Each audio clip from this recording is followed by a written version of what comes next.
Bonjour à tous. À ce niveau du cours de PHP, vous devez être maintenant impatient de créer non seulement votre base de données avec des tables qui y vont, et aussi de créer un lien entre votre projet et la base de données. Comme promis, nous allons faire le tour de PHPMyAdmin, qui est l'un des outils les plus utilisés pour manipuler une base de données. La bonne nouvelle est que la plupart des hébergeurs utilisent PHPMyAdmin.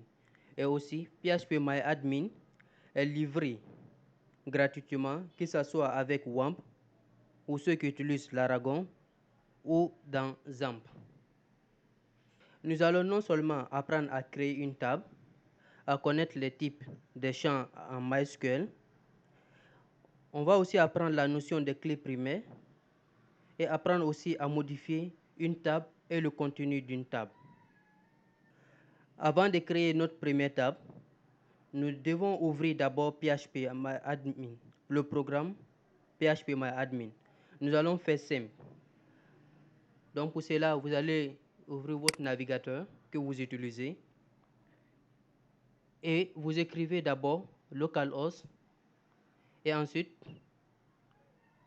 vous écrivez PHPMyAdmin. Donc après le mot localhost PHPMyAdmin, vous exécutez.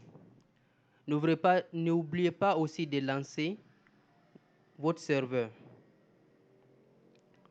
Donc lorsque je lance mon serveur, voici la page qu'on me montre. Je vois ici PHPMyAdmin. Je vois ici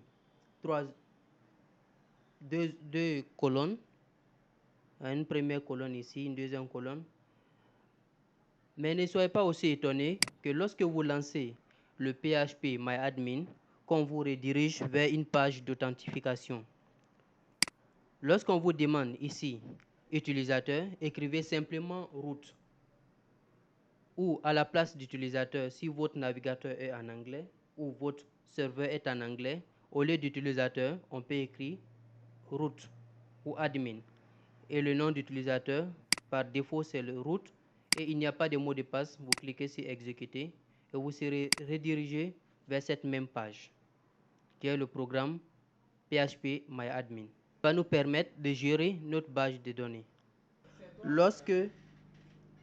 Comme je venais de le dire tout à l'heure, lorsque nous avons exécuté localhost PHPMyAdmin, voici le programme PHPMyAdmin qu'on nous affiche. À gauche, nous avons la liste de notre base de données et généralement, à l'intérieur de devant le nom d'une base de données, on nous donne la possibilité de voir le nombre de tables aussi.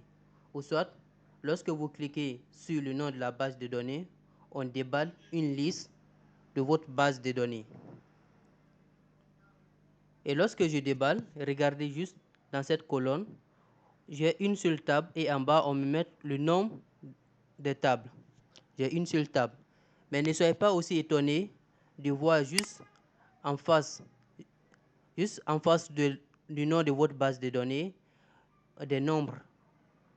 Et ces nombres, en fait, représentent le nombre de tables qui se trouvent dans votre base de données.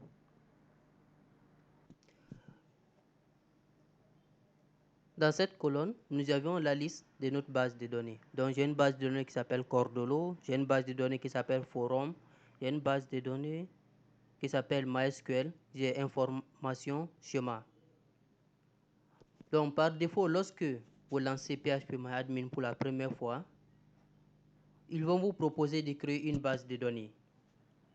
Et si on ne vous propose pas, revenez à nouveau dans la première colonne et cliquez sur le lien Nouvelle base de données. Et lorsque vous cliquez sur Nouvelle base de données, on vous montre un formulaire ici. Dans le premier champ, on vous dit de donner le nom de la base de données. Nous allons prendre l'exemple du nom de notre projet qui s'appelle Formation PHP. Je mets Formation.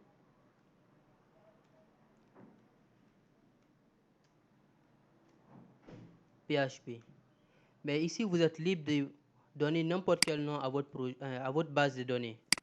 Mais il est encore préférable que le nom de votre base de données soit identique au nom de votre projet. Ça pourra vous permettre de vous retrouver facilement. Et après avoir écrit le nom du projet, on a une liste déroulante ici qui vous permet de choisir l'encodage.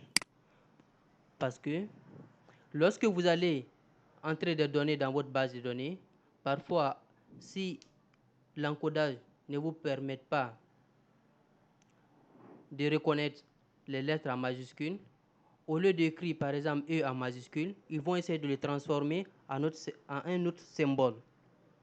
Donc généralement, il est conseillé d'utiliser l'encodage UTF général CI.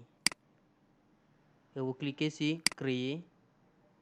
Et voilà, votre base de données a été créée et se trouve maintenant dans la liste des bases de données. Nous allons reprendre l'exemple que nous avions fait dans la vidéo précédente.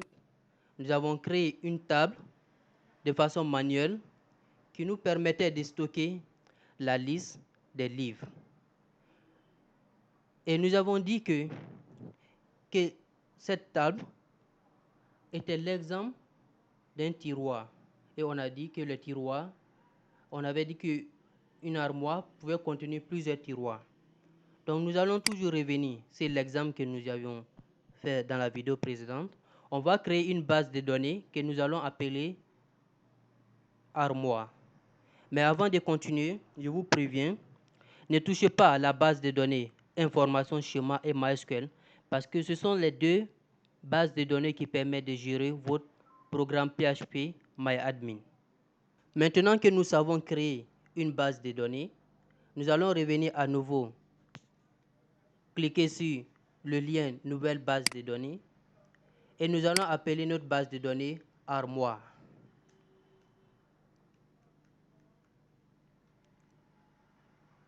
Et ensuite, je choisis l'encodage UTF général CI. UTF-8 général CI et je clique sur Créer. Donc voici, ma base de données a été créée. Comme avec les bases de données, une fois que vous finissez de créer votre base de données pour une première fois, si vous n'aviez créé aucune table, ils vont vous proposer un formulaire pour créer votre première table. C'est simple. Notre première table s'appelle Livre. C'est à l'intérieur de cette table que nous allons enregistrer tous les livres. Donc je viens à ce niveau, j'écris le nom de ma table, je mets Livre. Et je mets S à la fin. Vous n'êtes pas obligé de mettre au pluriel. Mais je choisis de le mettre en pluriel parce qu'il peut contenir plusieurs livres. C'est juste une manière, une habitude que j'ai adoptée. Après avoir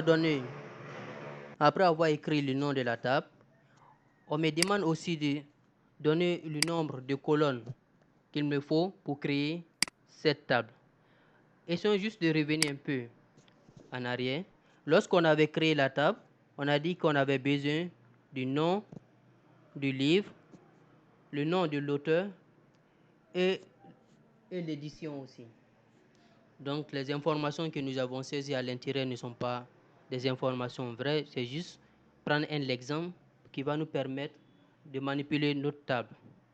Donc ici, nous avons 3 colonnes. Mais sachez que on aura besoin d'une autre colonne qui s'appelle ID. C'est grâce à cette colonne que toutes les entrées seront modifiées ou supprimées de façon unique. Donc ce que je souhaite ici, lorsque je finis de créer ma table, on essaie de numéroter ici de façon automatique. Pour le premier livre, on a besoin de l'identifier à travers le numéro 1.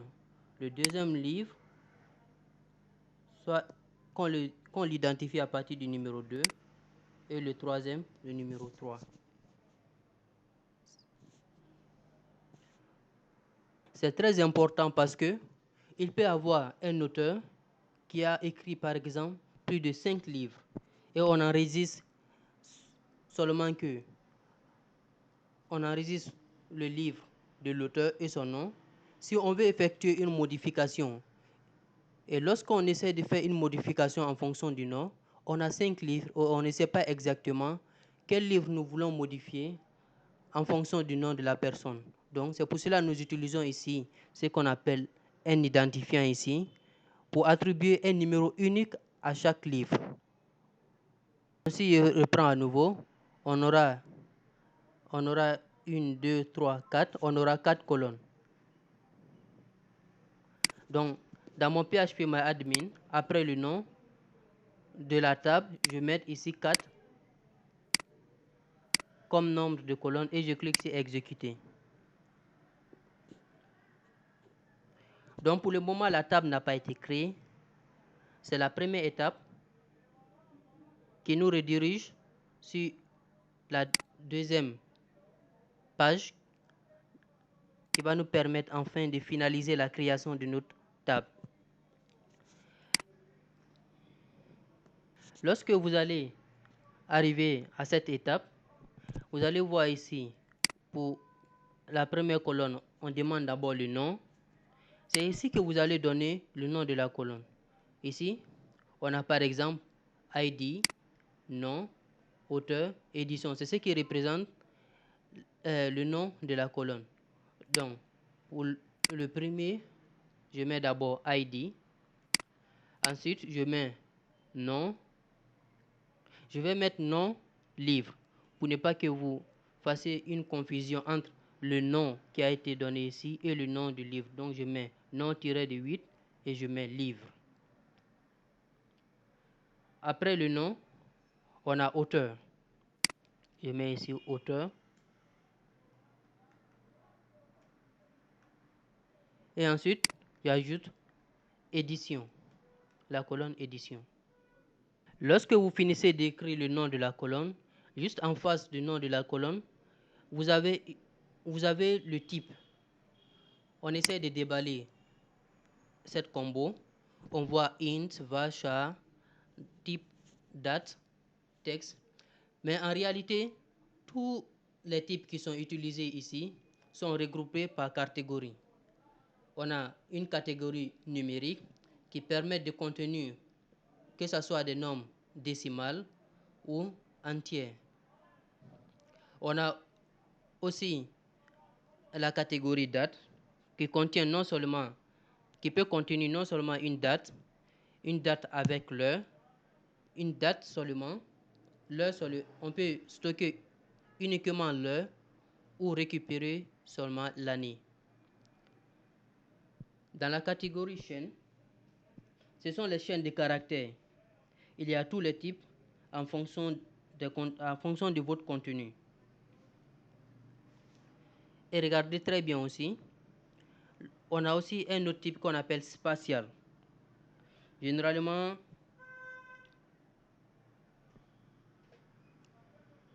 on l'utilise pour la cartographie. Bon, pour ceux qui font la cartographie. Mais nous n'allons pas trop l'utiliser ici. Bon, presque nous n'allons pas l'utiliser. Mais pour ceux qui font la cartographie, c'est eux qui utilisent beaucoup la catégorie spatiale. Après, on a aussi le JSON. Pour ceux qui ont une notion en API, connaissent très bien cette notion de JSON. Donc, nous allons continuer à remplir le type de chaque colonne. Nous allons revenir d'abord dans notre tableau. Lorsqu'on revient au niveau de notre tableau, on se rend compte que les valeurs qui sont saisies au niveau de notre ID sont de type numéro et de type entier. Donc, qu'est-ce que je vais faire? Je viens dans mon PHPMyAdmin. Après le nom de la colonne, je choisis le type int. Et pour le livre, le contenu du nom du livre est un texte. Ici, je peux choisir soit var char ou bien texte. Si je choisis varchar, c'est pour limiter le nombre de caractères qui doit être saisi. Par exemple, si je veux que le nom d'un livre ne dépasse pas 100 lettres, je peux utiliser varchar. 100 caractères, je mets varchar et j'indique le nombre de caractères maximum qu'il faut pour écrire le nom d'un livre. Ou soit, si je ne sais pas exactement quel est le nombre de caractères, je peux prendre seulement texte. Et lorsque je prends le type texte, je n'ai plus besoin de préciser le nombre de caractères.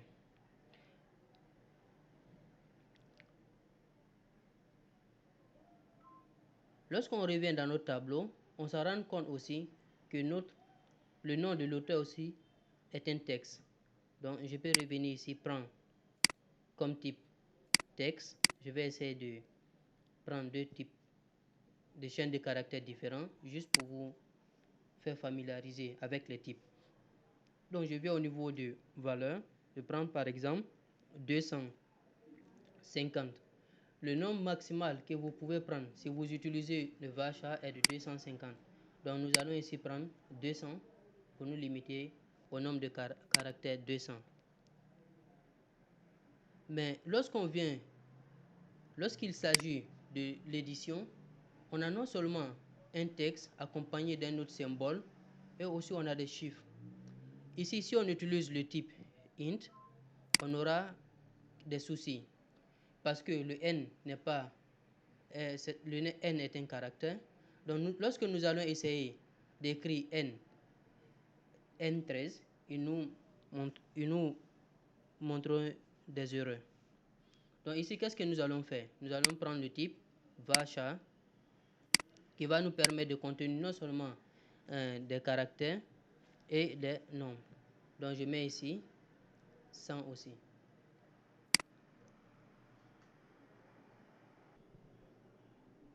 Comme nous venons de préciser précédemment, le champ ID doit être primary key parce qu'elles permettent d'identifier de façon unique une entrée de livre.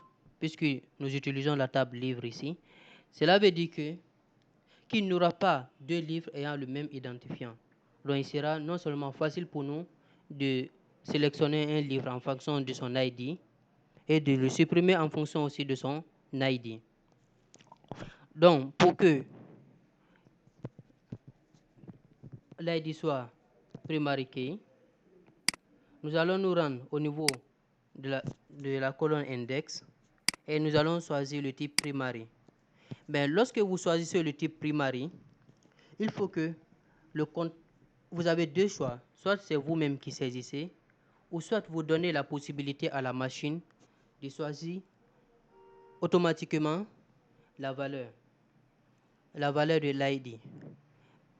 Il est conseillé, il est préférable plutôt, il n'est pas conseillé, il est préférable selon moi d'utiliser des valeurs attribuées de façon automatique.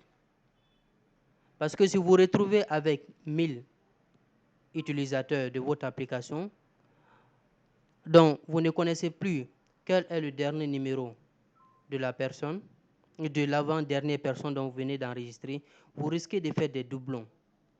Donc il sera préférable ici de rendre automatique les valeurs qui seront saisies au niveau de votre ID. Donc je choisis ici le type auto-increment.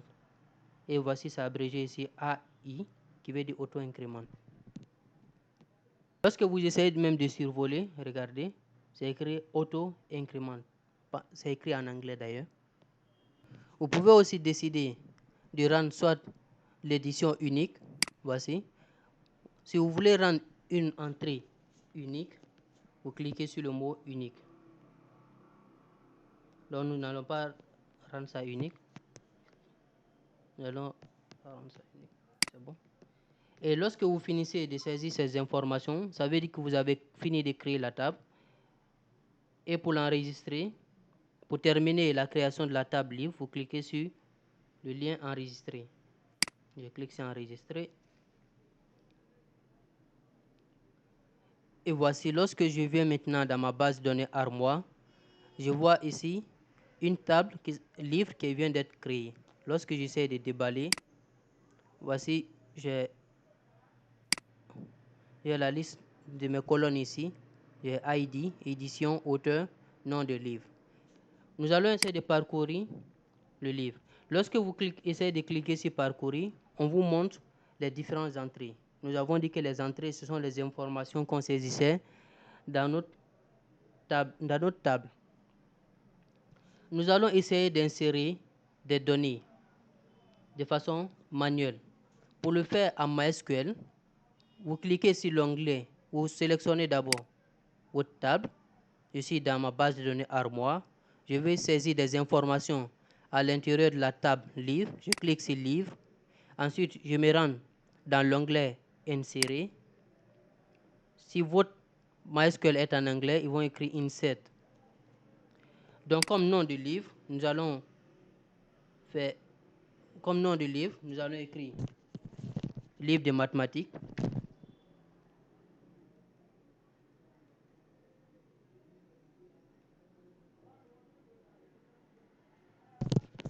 Nom de l'auteur, nous allons écrire Ali. Et l'édition, nous allons écrire numéro 13. C'est juste des exemples. J'écris numéro 13 et j'exécute. Lorsque vous exécutez, ils vont vous montrer une requête ici, insert into. Nous allons revenir sur cette notion d'insertion de façon manuelle aussi, avec les requêtes SQL.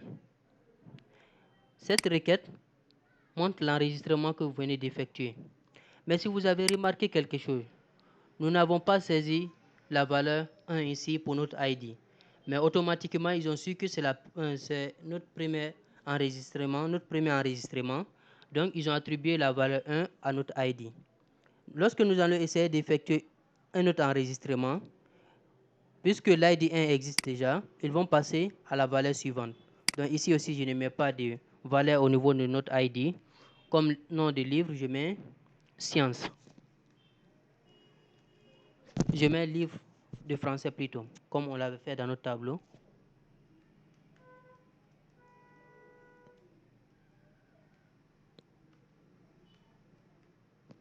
Désolé pour les CCD. Comme auteur, je mets Marie. Édition, je mets numéro 13.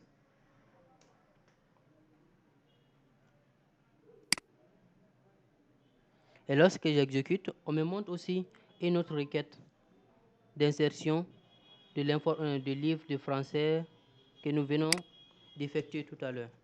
Donc, dans notre table, nous avions maintenant 2 enregistrements. Maintenant, supposons que nous ne voulons plus revenir dans l'onglet Insérer pour ajouter des valeurs. Nous voulons faire une duplication des données. Je peux, pour cela, cliquer, sélectionner tout d'abord, je coche tout. Vous venez, vous cochez tout. Ensuite, vous cliquez sur Copier. Ils vont copier d'abord les valeurs qui existaient. Nous allons venir effectuer une petite modification. Au lieu des livres de mathématiques, je mets physique.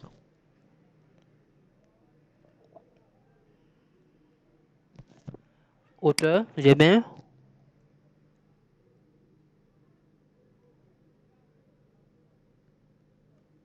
Conté.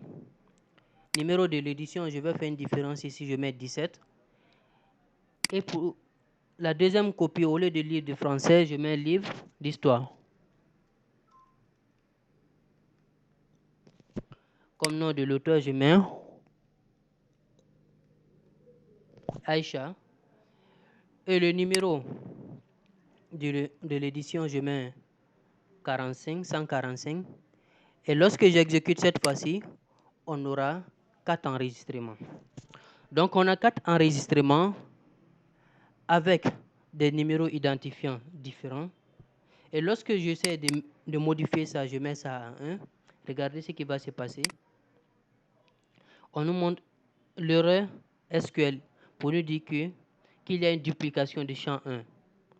Grâce aux clés primaires, nous ne pouvons plus faire de duplication ici. Donc je vais remettre la deuxième valeur qui est 2.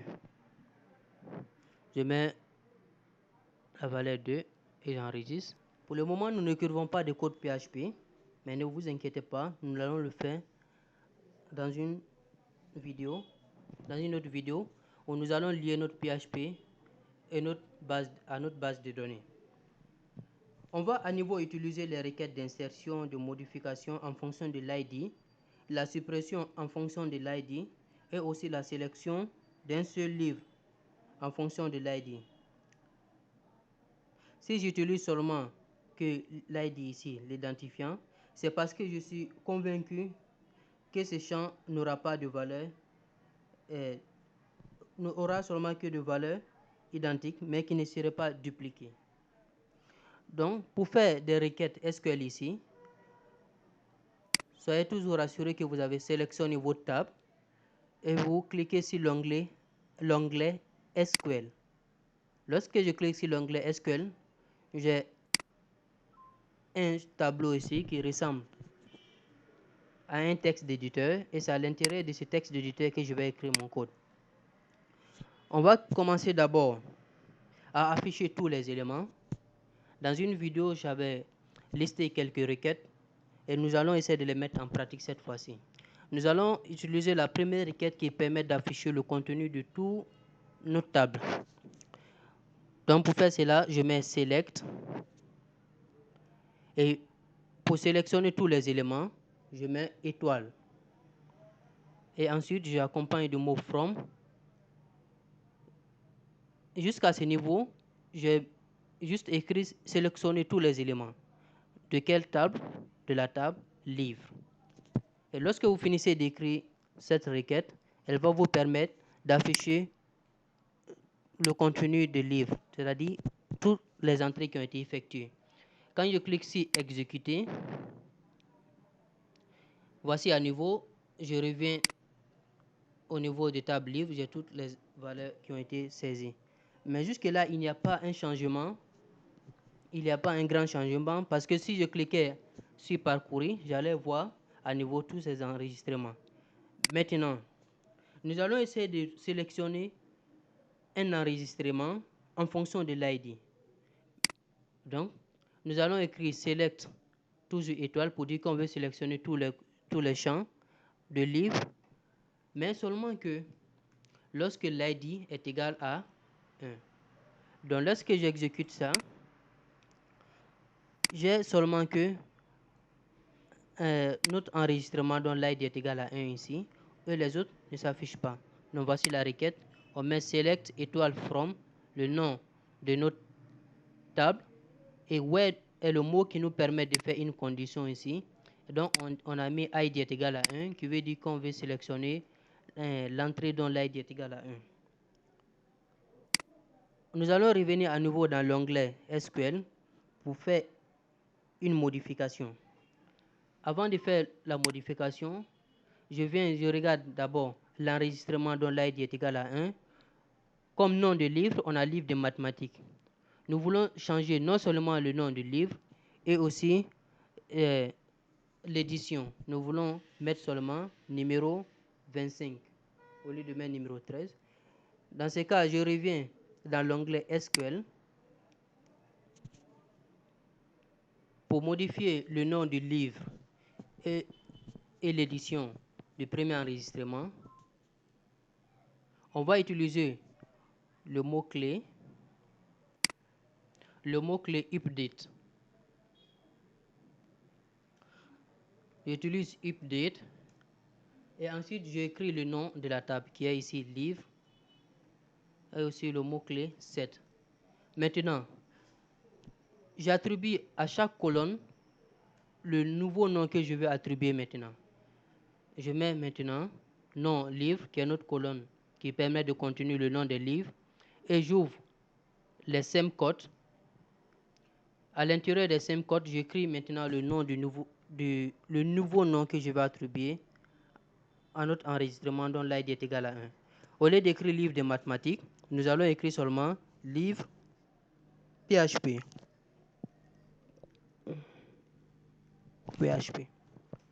Et nous avions aussi décidé de changer l'édition. Au lieu d'écrire numéro 13, nous allons mettre numéro 45.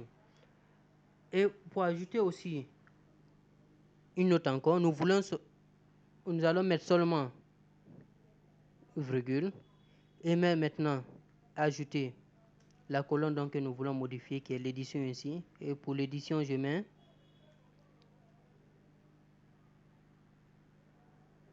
numéro 34, 45 plutôt. Numéro 45. Voici, j'ai décidé. Nous avons essayé d'abord de modifier le nom du livre et le numéro du livre. Mais si on exécute cette requête, elle va changer le nom de tous les livres et l'attribuer le nom livre PHP et changer toute l'édition et attribuer la valeur numéro 45. Pour éviter que cette modification s'opère sur toutes les lignes, on ajoute une condition. Et on a dit pour ajouter une condition, on utilise le mot-clé where et nous allons effectuer la modification en fonction de l'ID. Et je dis donc l'ID est égal à 1. Et lorsque j'exécute ça, la modification a été effectuée. C'est ce qu'on nous souligne ici. Et maintenant, nous allons revenir dans notre table. Et lorsqu'on essaie de parcourir, on voit bel et bien que le nom du livre a été modifié. Au lieu de livre de mathématiques, on a livre de PHP. Au lieu de numéro 13, on a maintenant numéro 45. Nous allons effectuer maintenant, nous allons utiliser la requête qui nous permet de faire une suppression. Pour faire la suppression, c'est simple. On écrit le mot-clé delete from, le nom de notre table. Et cette fois-ci, c'est la même chose. Lorsqu'on écrit delete from, le nom de la table, il supprime le contenu, il vide notre tableau. Nous allons pour cela faire une condition pour qu'il supprime seulement que la modification que nous venons d'effectuer. Donc, nous allons utiliser le mot-clé where. Donc, on va dire donc l'ID est égal à 1. Donc, notre premier enregistrement serait supprimé lorsque j'exécute. On nous dit que l'opération a été bien effectuée. Lorsque je viens ici parcourir, on a seulement que la deuxième, troisième et quatrième enregistrement. Pourquoi ils nous ont plus ramené à 1? PHPMyAdmin est très intelligent. Si vous supprimez l'enregistrement 3 et que vous voulez faire un autre enregistrement, il suppose que cet enregistrement ne va plus exister. Donc, qu'est-ce qu'il fait? Il va non seulement sauter cet enregistrement et passer à l'enregistrement suivant. C'est-à-dire quoi? Le 1 a été supprimé. Il va s'arranger de telle sorte qu'on n'ait plus un autre ID, un autre enregistrement qui a pour ID 1. C'est bon? Donc, avant de terminer cette vidéo, je vais vous parler de deux notions importantes. Il s'agit de exporter ou importer votre base de données. Au fur et à mesure que vous allez commencer à travailler, vous allez commencer à avancer bien dans votre projet, vous serez amené d'une façon ou d'une autre à exporter votre base de données, soit pour l'exporter de votre machine locale et l'amener vers un autre serveur, ou soit l'exporter pour garder une copie sur une autre clé. Au cas où si la machine que nous voulons utiliser, nous ne faisons pas trop confiance à cette machine. Donc pour exporter une base de données, c'est simple, c'est-à-dire que vous allez télécharger cette base de données vers un autre.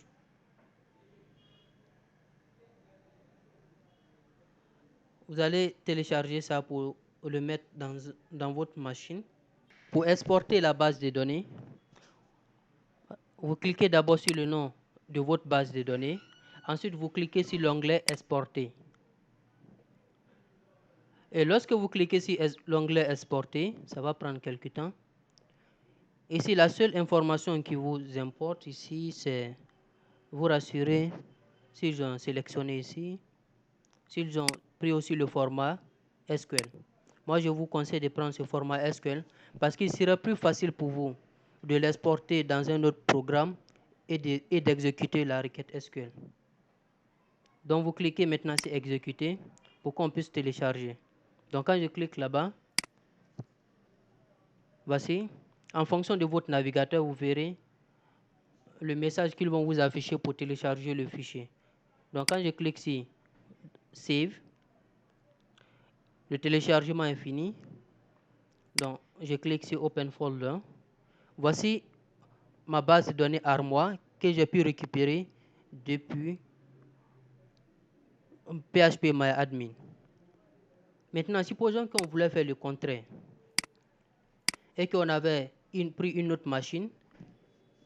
Je vais essayer d'abord de supprimer cette base de données. Pour supprimer la base de données, c'est simple.